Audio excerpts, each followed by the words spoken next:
welcome to the Standpoint. It's the beginning of the third month of the year 2018. Yes, first Friday in March. And what a way to start. You know us about the Standpoint. This year, our theme is the woman on the move. And how can you be on the move if you are not healthy? We've done a few health programs so far, but this is the program. We need to know about all the little things that we take for granted, especially as women, that can lead to bigger problems in future. Typical women, some headache, oh, it will go. Let me finish this. Even when she's pregnant, first kick, oh, let me wait a while. And then, well, welcome to the Standpoint once again. Can you believe in July the Standpoint will be 10 years? Yes, 10 good years. God has been faithful. 10 years of consistency in promoting women empowerment in this country. My name remains Gifty. I'd like to say thank you to GTP for my cloth. This dress was made for me by Chic Collection. My shoe is by Plus Size at Jowulu. Thank you so much to them. And then, of course, my jewelry today, I'm just wearing the earring, and of course my beads by Egudzi Ghana. We take a break. When we come back, yes, I have you and I, our favorite doctor in the house. We are going to talk about the little things that we take for granted. We'll be back.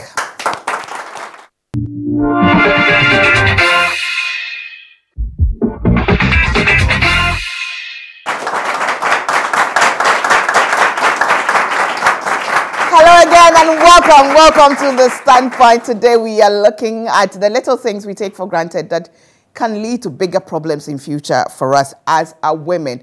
Now let me acknowledge our sponsors, our main sponsor, Walmart Africa. Walmart Africa, they produce Frytol cooking oil, and you know Frytol is made from palm oil, so it's cholesterol free. They also import Fortune rice into this country, and Fortune rice, by now you should know. The green packaged one is for soft dishes. The orange KDM pack is for, like the wache and stuff like that. And then the wine package one from Thailand, extra aroma and also long single grains. We say thank you to the African Women's Development Fund, AWDF, for also supporting us. Now in the studio, I have with me my doctor, Dr. Paddy Aite. He is obstetrician gynecologist at Resolve Hospital. Welcome back to the Standpoint. Thank you. Thank you very much. How important is it for us, especially women, to have a yearly, if not, some will say twice a year or whatever. Anyway, what would you recommend? But how important is it for us to do that? The essence of having like an annual medical exam or a biannual medical exam is generally, first of all, to try and pick problems before they become beasts. So to try and catch problems in the very early stages. There are various levels of prevention, and initially are talking about what can we do for you that will ensure you will not get a disease. So that's what they call primary prevention. Then we look at what can we do for you to catch a disease in its very early stages, and that's what we call a secondary prevention. And then tertiary prevention is what can we do for you when you already have a disease process, but there's something big ahead that we can try and stop. And there are so many people that would have been alive today if only somebody had picked up this problem early enough. And once you can pick it early enough, you can actually stop it before it becomes the beast that it's going to be. When you are young, you're generally in good health. So you don't really see the need to go to hospital. In matter of fact, in the entire year, the only visit to the hospital you may have is when you go for your annual checkup or every 2-year checkup. But then there are problems that we can find out then in our discussions with you that we need to change this, we need to adjust this is a problem, this is okay. And sometimes it's just even to show you things that the way you can adjust your lifestyle, some kind of lifestyle modification that you need to go through. But once we can do that, you are almost guaranteed that barring some car accident or something, you would have a good health going forward. But you know the general Ghanaian attitude is, what you don't know doesn't hurt you. Yes. So if I'm not really sick. Why should I come to you for you to come and find something? Then it will bother me. Okay, so let me just give you an example. We have a condition called cervical cancer. The interesting thing about cervical cancer is that we've discovered that it's caused by a virus. Right. The virus is called the human papilloma virus. And there are so many versions of it, but there are some 4 versions which are associated with cancers. So a lot of people get exposed to the virus in their youth. And your body may either fight it and reject it, or the virus is able to, start making some changes in your cervix. So assuming you had sex around the age of 16 or 17, when the entrance to your cervix is more everted, and the virus that area is exposed to the virus, and you get the infection there. Now you don't know that you have the virus, but it's there. The fact that you don't know it is there does not mean it's not working. There. It's working. Okay. And after a couple of years, the virus starts making changes, and those changes can be seen when you do a cervical examination and do what you call a pap smear. But you still don't know. So the changes are still going on. And then those changes eventually make you start bleeding abnormally. Like you have sex, and then you notice that you're bleeding after sex. It's a problem. But you still don't want to know. And it is growing. Then eventually it becomes a big mass, smelly, messed up. And then you are forced to go to hospital because now it's too much. And then we tell you, oh, you are stage 4. Not much can be done about it. Stage 4 means too late. Too late. And we are going and then because of this problem, this client is going to be told that a lot of palliative things will be done for you, but it's almost inevitable the disease process would kill you. That woman, I can show you the steps along the way that it could have been caught. If she had an HPV swab, and we tested for HPV, we would have known that you are at risk. So you in particular, we need to monitor you very, very closely. That's step 1. We couldn't do that one because she didn't want to know. When it started causing changes in the cervix, she wouldn't have felt anything. But if we had been doing regular pap smears, we would have caught it at that stage, and you know something, we'll just cut out a very small triangle of the affected area. End of story. For some people, you don't even need to cut out the triangle. You just need to freeze it or burn it. The result being that you've damaged the part that has been affected, and it ends there. It doesn't spread any further. It didn't do that one. Maybe the time she started spotting, the problem was just localized. The spotting, that's the blood? Yes, a little bit of blood. Okay. We may have just been able to take off the cervix, the uterus, and the surrounding areas, and that would have ended the process. She didn't want to know. By the time she eventually came, it had spread far. Same thing with breast cancer and breast diseases. Same thing with noticing blood in your stool, which is one of the signs of colon cancer. So there are different things that come with very, very small signs at the beginning. Right. That if only we were checking, right, we would have found it in a very early stage where the treatment is very simple and very small, but we didn't. We could have found it even in a medium stage where you can actually do a bigger procedure, but you'd have completed the treatment. But we didn't. And eventually you find it when it is too late to do. At what age should you take your, let's say, annual or biannual checkup seriously? I think at every age one should become, you say you're an adult. When you hit the age of 18 plus, you now have to start paying attention to your health. Usually we'd say, oh, after 40, take your health a bit more seriously. But we forget one thing. It's one body. Yeah. And you have this body for the rest of your life. The warehouse for spares, maybe it's in heaven, but God gives it to the ones that he wishes, when he wishes to replace your damaged goods. But otherwise, what you've got is what you've got. Your teeth have to last you a lifetime. But if you drink Coke and you go to bed and things of that sort, it's going to be a problem. If you say you're not going to look after your teeth very well and brush your teeth properly and things of that sort, it will fall out in your old. If you chew toffees with your back teeth, it is going to cause problems for you later on. If you chew toffees with your back teeth? Your back teeth, like some of us do. If you want to chew with your front teeth, you don't have many gaps inside. But the back teeth, they are nooks and crannies. The chocolate, the toffees just stay there, and the sugar just dissolves the enamel, and little by little. It's nicer when you chew it in your dodo. Wow. So when you're younger, those are the kind of discussions that we have. We discuss marathon things. Life is a marathon. These things have to last you a long time. So when you go for the annual checkup, what are you supposed to do? Let's say I come to you, what would you... Okay, the things we look out for are age dependent generally, but I shall just give you a general picture of what we do. Yeah. First of all is we have a conversation. We talk about the various problems that you may have, encountered. The first visit, we ask more questions. Subsequent visits, we kind of know you, so we are just following up on various problems that we've discussed, earlier. So we ask questions about your general health, problems in your family, stuff of that sort, and just try and find out as to how your health is like, what your lifestyle is like, and then we try and counsel you on what kind of lifestyle modifications. If you notice that you are drinking, quite a bit, we'll have a discussion about it. If you notice that you are smoking, we'll have a discussion about it. If you notice that you don't sleep, but you're spending all your time awake and working, we'll have a discussion about it. Those are the kind of things that we talk about. In addition, whatever vaccinations that are available at your age and that will be suitable for you, you have a discussion about it. Once you finish that, then essentially you do an examination. And of course, examinations are dependent on your age. But typical example, blood pressure, listen to your chest, tummy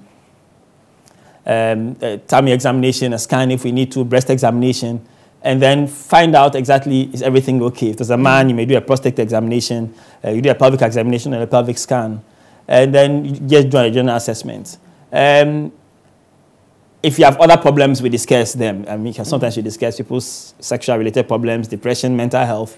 You just have a general discussion about those areas and try and pick what concerns the person specifically, the needs that need to be addressed. And then the last question to end this session, is it expensive? That's what we always ask. It depends on how far you want to go and your specific needs are. If you have to do some of the more complex screenings, yes, yeah, the prices go up and it accumulates quite a bit. But on the other hand, would you rather we found a problem that we can fix for 1,000 cedis or 500 cedis, or we should wait until the problem would cost you 50,000 and you still will not get a cure? So basically you do that, it gives you a peace of mind. It gives you a peace of mind. If you're clear, yeah. I mean, you're all cleared, then you're okay. You're good to go for the year. Yeah. But if something is detected, you know that you're going to work on it. Yes. You're going to... Yeah, get it done. Okay. Let me take a break. When we come back, we'll get into the specifics. While you're watching The Standpoint, remember, this program is also aired on ABN TV, which is on Sky Channel 235 across Western Europe, parts of Canada and Asia. Our website, www.thestandpoint.com.gh, is powered by Dream Oval. You can also visit our YouTube channel to watch all the programs that you've missed. Thank you to Awake Purified Mineral Water by Casapreco Company Limited and Royal Apple Juice and Royal Orange Juice. The orange juice tastes like, Fanta. That's why I love it. Today they gave me apple. Funny, apple is good. An apple a day keeps the doctor away. How true is that? Also look at that. We also say thank you to Gogot Yogurt, House of Foods, Cake Technique, Matamis. They give us the pod. Yet Cleaning Services takes care of our environment, and we do appreciate each and every one of them who support us. We'll be back.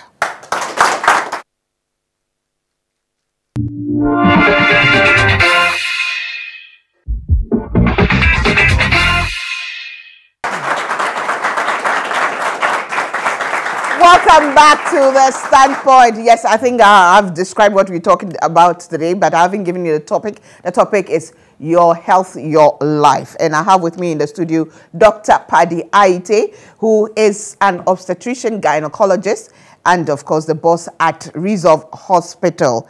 Come to 18 Junction, you go up and then left at 16 Junction. You see the signboard blue. You won't miss it. But we are looking at some of the little things that we take for granted, and they tend to become bigger problems in future. And if you had reported early, it would have saved our lives, or, saved us some money, interestingly, saved us some money. So what are some of the little, as women, that we notice and we shouldn't take it for granted? Maybe it's a one-time thing, or that we shouldn't take for granted. I'll start with that little story. So I get a call, I think early in the morning, from a friend of mine, and he's a gentleman actually, and he tells me that he's having a little difficulty in breathing, and he thinks it's an asthmatic attack. So I'm like, okay, so go to the hospital. But knowing that he can be a little bit difficult, I'm like, okay, you come to my place, and I'll have my people take a look at you. So he comes to my place, and they check him out and discover that he doesn't have the typical asthmatic symptoms. But that is what he presented with, like as if he was having an asthmatic attack. We examined and discovered his blood pressure was in the sky. In the sky. We checked his sugar, and his sugars were in the sky. So this is diabetic, hypertensive, asthmatic. It came with what seemed to be an asthmatic attack. And did he know that he was diabetic? Yes. He knew he was diabetic, very poorly controlled. He knew he was hypertensive, but he couldn't be bothered most of the time. But the reason why he came was just because that day he was having difficulty in breathing. When we examined him thoroughly, we discovered that he had heart failure. Heart failure? Heart failure. So he could have gone any time. We know somebody who died, just similar circumstance. So then we kept him in hospital for a couple of days and, drained him out, got him out of failure, got his blood pressure under control. And he was telling us that, hey, this blood pressure that my diastolic is below 80, I haven't seen some in years. And his sugar was now in single digits, something that hasn't happened, in years. But because we actually controlled even the food that we brought to him to make sure that his sugars were normal and got him used to the right way that he should live. Now, all this started with just the fact that he couldn't breathe. I'll tell you another story. A lady comes to the clinic and she says, oh, my periods, I'm around 45, 48, and I've noticed my periods, they're a little bit funny. Typical reaction, oh, madam, you're menopausal, so it's not a big deal. But we're like, if you look at her, diabetic, hypertensive, and she's having this bleeding issue, and it's not bothering her too much, but it appears a little bit funny. So, okay, do a scan. Oh, your lining is thicker than we expected. Do an endometrial biopsy, endometrial cancer. So what do? Do surgery, just remove the uterus, problem is solved. This same problem happened to a relative of mine. Bleeding. Didn't go. This relative of mine never once even called me and said, Paddy, this thing is worrying me. Come and fix it for me immediately. Next thing I heard, advanced cancer, dead. Similar circumstance. Could have been solved. It could have been solved. Just because periods are looking funny. So, generally, blood pressure control, if your blood pressure is out of control, you can get a stroke very easily.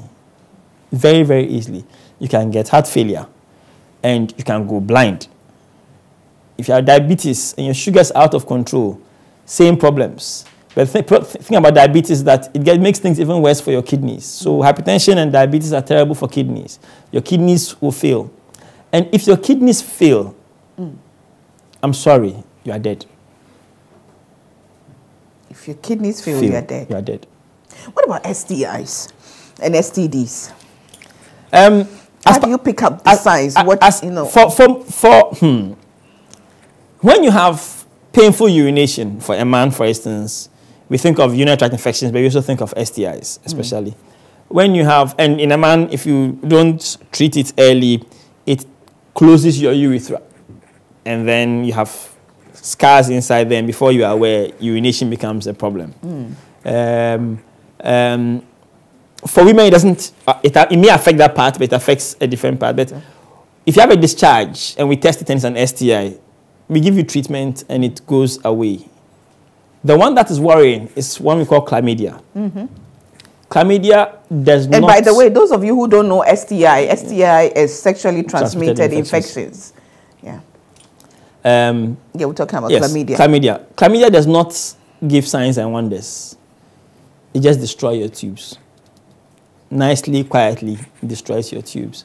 So you may not have signs of that kind of thing. But if you know your lifestyle or your partner's lifestyle has a little bit of questions about it, it's important that we test and then we have appropriate treatments. Let me give you an example of a simple one. Hepatitis can be sexually transmitted. So if you discover that you're hepatitis B positive, for instance, and your partner is negative, we would want to vaccinate your partner as quickly as possible. And if you're a woman and you have hepatitis B, you can transmit it to your child. So once we know that you have it, the moment you deliver, there's some injections we give to your child to ensure your child does not pick it, you know, from you. If you have got certain kinds of infections and you deliver, that infection can actually affect the baby's eyes and can get infected in the process of passing through the canal. So it's something that we don't like talking about because of our society, and people will rarely come and tell you that I'm having this kind of sex, or I'm having that kind of sex, or that kind of. It's not an issue that comes up too often. And sometimes we assume that the elderly people do not have sex. They do. And sometimes they're even more promiscuous than the younger ones. Yeah. Well, your Standpoint is sponsored by Wilma Africa. Wilma Africa produce Frytol cooking oil, and Frytol is made from palm fruit and therefore cholesterol free. It is fortified with vitamin A and endorsed by the Ghana Medical Association. So you know that when you're cooking, and in this year that we are going to be careful with our health, you go for Frytol. They also import Fortune rice, and Fortune rice comes in 3 variants. The first one is the green Vietnam pack for soft dishes. Second is orange KDM pack, which is medium grain for dishes that aren't too soft. They are just right. Okay, and then the wine package one is from Thailand. It has extra aroma and also long single grain. So remember, there's the green one, there's the orange one, and then there's the wine package one. Don't mix them. Depending on what you want to prepare, read on it and get the right one. We also say thank you to African Women's Development Fund, AWDF. We take a break. When we come back, we'll continue this discussion. But not before I tell you that this program is also aired on ABN TV, which is on Sky Channel 235 across Western Europe, parts of Canada, and Asia. Our website, www.thestandpoint.com.gh, is powered by Dream Oval, and our YouTube channel is very, very active. Visit there as often as you can to make sure you re-educate, get informed, and revive your life and be the woman on the move. We'll be back.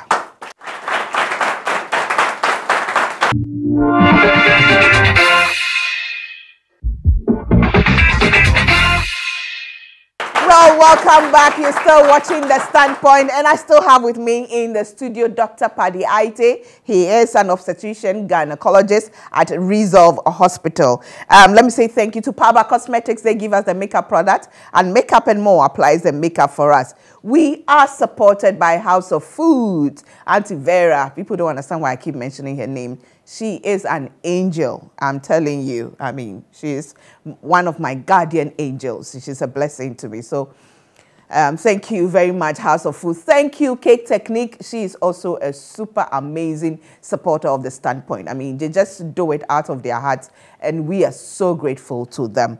Go-Got Yogurt, Lloyd, you know, me and you. Yeah, forever. Thank you for your support. Awake Purified Mineral Water by Casapreco Company Limited, and then the Royal Drinks, that's Royal Apple and Royal Orange Juice, also by Casapreco Company Limited. Well, in the studio, I see some, you can see all of them in orange. They are known as Peaceful Character Education Foundation, PCEF. Peaceful, let me see if you look peaceful. I see one that looks a bit troublesome. Just kidding. But tell me, what are you about? PAVE, right? Yes. Okay, so basically, PCEF is an NGO that was launched in 2012. And what we do basically is that we help people live a positive life, both men and women. And basically, our goal is that we want to help people understand how their own actions, just like today, you are saying, for example, how our inactions by not going to the clinics makes us liable to certain diseases. In the same way, our angle is more on the character side. So basically, we are aware that most of the time, whatever troubles we have in life is because of our own choices. So we basically teach people how they can transform their lives by making the simple right choices in life. And then eventually, their lives become better. Awesome. It looks like something that we can discuss on The Standpoint one of these days. That would be great. We'll do that. Yes. Okay. So thank you for coming. Where are you based? So our office is based in Fanko Barrier. Okay. Being your guest here today, and as a promoter of great things in Ghana. We didn't want to come here and just go without giving anything. So we have a surprise for you.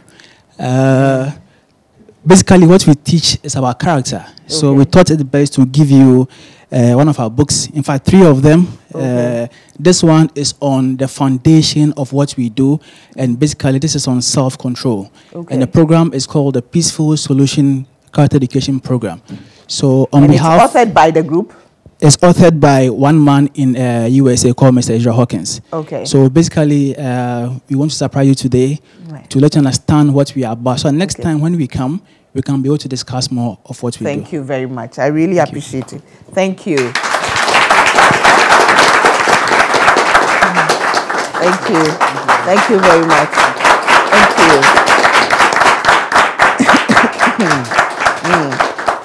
you. Okay. Dr. Ite. Yes, madam. I'm being peaceful. So why is it that the men hate going for checkups? It's always the women who are going to find out things. You know, let me give you a typical example. You know, yes, and that's something that I think we need to do again. We haven't done HIV, you know, on this program for a very long time. But the early years of the Standpoint, we did a program that a woman who came on and said when she was diagnosed with HIV, she realized that the medicine they gave her, her husband had been taking like 5 years ago. But she didn't know, it didn't bother, I mean, she didn't think what, but then so the husband knew like 5 years ago and never told the wife. What is wrong with you men? This is me being peaceful. That one is a little bit of a different case. So there are 2 different things. Right. One, it was unreasonable and unfair for him not to have, you know, because she may not have been exposed by that time. And so interventions could have been put in place to ensure she doesn't get infected. Right. Even if she had been exposed by that time, if she started taking her medications earlier, it would have resulted in her not having an immunocompromised state and would have kept her in better health. And who knows who else she could have given the infection to because she didn't know anything about it at that stage. But men, men in hospitals, let's talk about the ego thing. We don't want to admit that we are weak in any way, shape, or form. And so by going to the hospital, they may tell us that we have a particular condition and we have to admit our frailty and our weakness. So instead of admitting it, we rather let it continue. After all, we try and position ourselves as if what we don't know doesn't harm us. And then sometimes the truth of the matter is that we are just afraid of the needles. You know, the whole fact that, hey, they will prick me. You know, a woman gets used to antenatal. Every visit, they take blood from you. After a while, you get used to it. My husband, the chief, will ask, would they give her injection before he will follow you to antenatal? If they will give the baby injection, then he won't go because he doesn't want to see the needle. As if he was the one. He's the one who's going to be injected. Yes, indeed. You know, some people just have an injection phobia, but we all don't like being, and that is why when they say women are the weaker sex, it's a bit debatable thing because a woman can take injections big time. If I take one injection, it's a whole negotiation, you know. and even you are a doctor. And I'm a doctor. It's like, do I really need to do this? One day I was trying to take a blood sample for myself. Oh Lord, I think it took 30 minutes. Then you wait. You know, it made you realize it's a big deal. It's not that easy. Just, you know. So pain tolerance is lower. And we try and avoid that kind of thing. But when it comes to fertility in particular, I think subconsciously, a lot of men are worried that if their wives discover they have the problem, they will leave them. And women are not like that, truthfully. No. Truthfully, women are not like that. It's rather the men who leave or who pass somewhere. Are the ones who tend to leave because the woman cannot have a child. Yeah. And that is also because a woman in his life, usually his mother or his sister, is saying change. Women know. Anyway.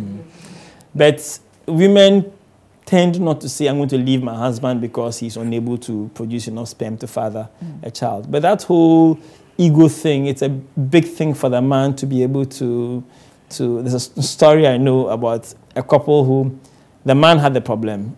The woman kept quiet about it. And the man's mother will come and be insulting the woman about not being able to produce a grandchild. And the woman will keep quiet. and the man too is not telling his mother, stop. It's a very difficult situation. But one would have thought that if you know you are the problem, stop your people. Stop it, yes. Fast, stop them fast so that your house doesn't crumble. But he wasn't doing that, so he just got worse and worse and worse and worse.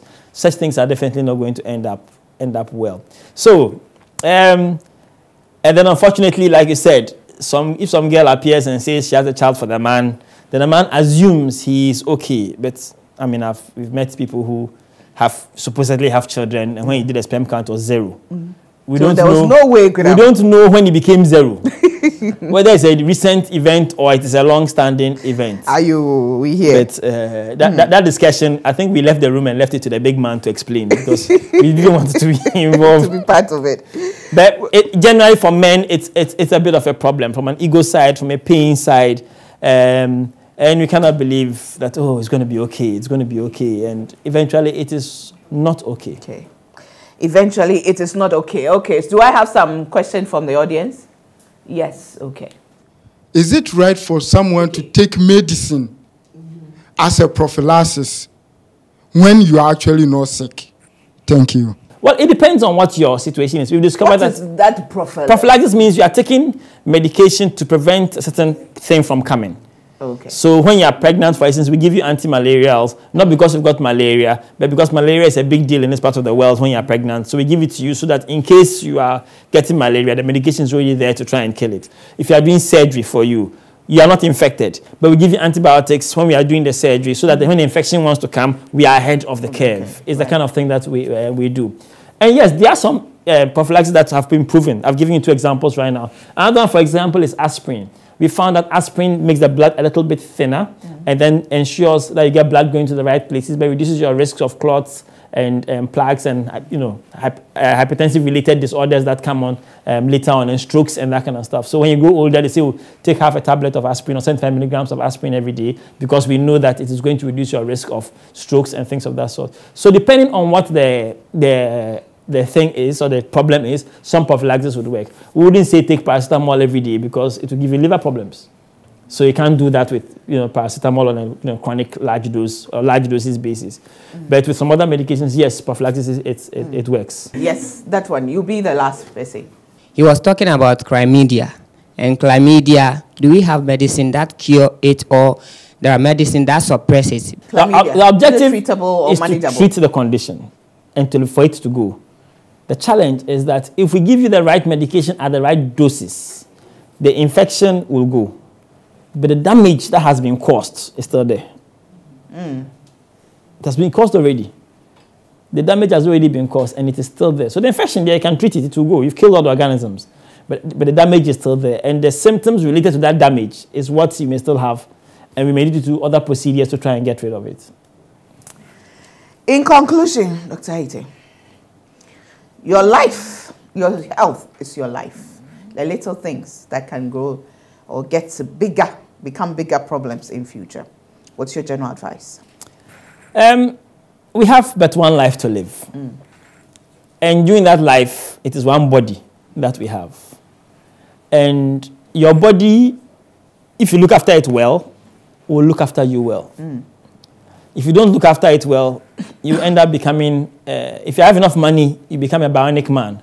Where we replace your heart, we replace your joints, we replace your this and that. Yesterday, somebody told me that when he moves like this, he does and that's his problem because they've done something inside him and it is making noise. So when he moves like and the pain is his problem. But it's still better than having pain. The pain is better than pain. And and if we live certain kinds of lifestyles, your body will give up on you. And you have only one. So it's really important that you look after yourself well. When we say eat healthy, it is not because we want to deprive you of having certain things. It is because we know the consequence that if you don't eat healthy, you will not finish the marathon. It becomes a 100 meters race for you. And then your body will give up early. If you see something, if you notice something wrong, that is not normal, have it checked out. There's nothing better, honestly speaking, than when you go to the hospital and say, I've noticed something, check it out for me. And we check it out and we see that you've wasted our time. We are happy. We would rather have you waste our time than we discover the fact that you have a problem that it is too late for us to do anything about. It's painful. It's really painful. When people come and see me and they want to have a child and they are this problem, that problem, that problem, that problem, I'm like, madam, 5 years earlier, all these options were available to you. Now I only have one option.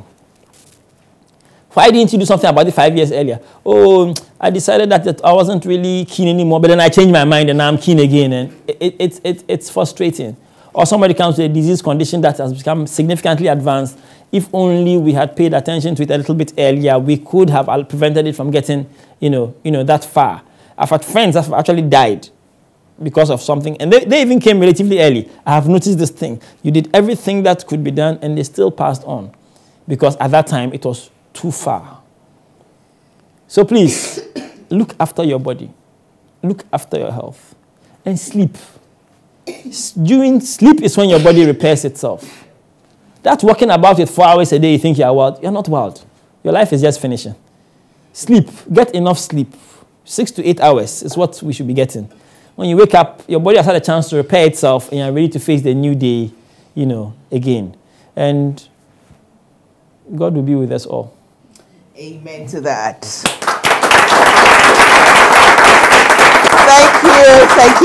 Thank you very much. Thank you, Dr. Aite. I'm sure we'll have you here again during the course of the year. But as always, we are grateful. We are grateful. Thank you very much for having me. Well, you're watching The Standpoint. It's been a time with Dr. Paddy Aite of Resolve Hospital. And we've been talking about your health, your life, the little things you don't have to take for granted. A little sign and you need to run to the hospital. Don't think about the money. Sacrifice your... Anyway, I'll be back with a bit of me.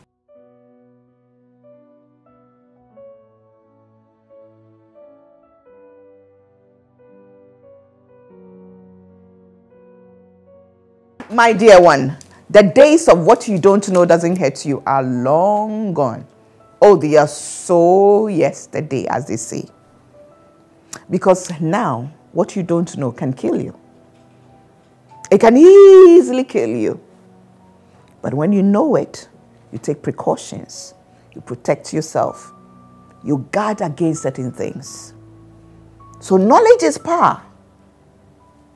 Getting the right information. I think they see a woman on the move. A woman on the move doesn't mean you keep moving. You don't pause and take good care of yourself. And taking good care of yourself, start with taking good care of your health. How do you want to live your life? How do you want to die? As they say, some deaths are foolish deaths. Because they could have been prevented. They could have been prevented. If that thing had been detected early, if you had been a little bit careful, and I'm still talking about health here, maybe. But as typical women, as we are, we tend to let certain things slide. We don't want to worry about, we worry about everybody but ourselves. But who are we kidding? Because you can't give what you don't have. If you are not healthy, how can you take care of somebody? 2018. Let's take our health seriously. Let's get it right. Let's get it out of the way. And then we know that we are on the move. Be alive. I need you alive. I need you to watch The Standpoint. Your family needs you alive. It doesn't matter your age. Save money. Take care of yourself. Don't joke with your health. Your health is your life. And part of the health, I'm telling you, my dear one, it's your prayer life. It's your walk with God. Don't joke with that as well. Pray. Get close to God. Get to know God. Have faith in Him. And then you take that bold step of going to the hospital to get your health checked. My name remains Ohineyere Gifty Auntie. I have super crazy faith in God that He is able to do all things. And I'm here by grace. Thanks for watching. See you same time next week. Bye for now.